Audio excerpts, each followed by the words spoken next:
Like many of you, I've given deep reflection over the past week to the outcome of the election and the divisiveness that it's caused. How can such a nation that's made so much progress over so many years still have the great divides that we see every day in the news? It's just not right. We need to come together. We need to grow as a nation together. We need to support one another. We need to listen to each other's opinions. We need to respect one another. It's not about political correctness.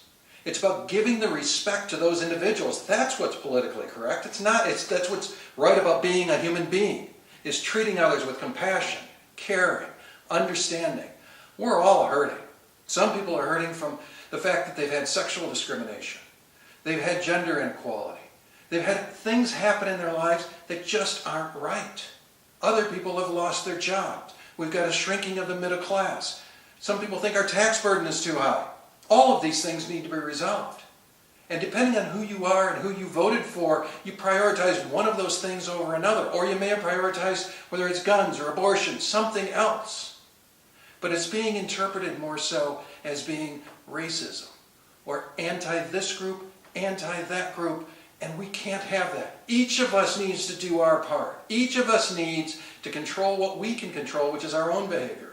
If we show compassion to others, if we have empathy, if we understand what others, where they're coming from, we're going to make this world a better place. We're going to make the country a better place, and that is something we can be certain of.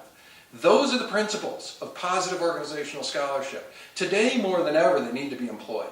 They need to be deployed and employed by all of us in order to really strengthen this country.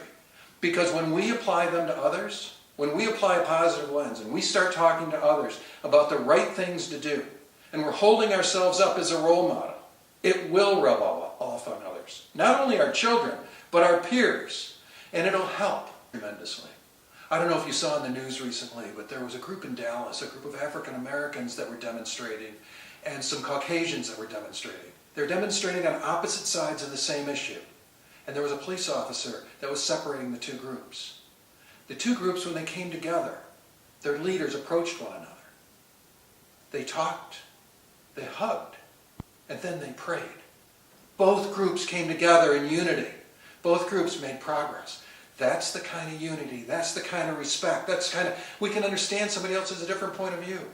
But let's do it in a positive way. Let's make that kind of progress so that when we look back on this time, we know we faced issues, but we know we solved them.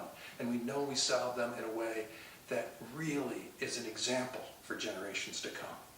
Thank you so much for listening, and have a great day.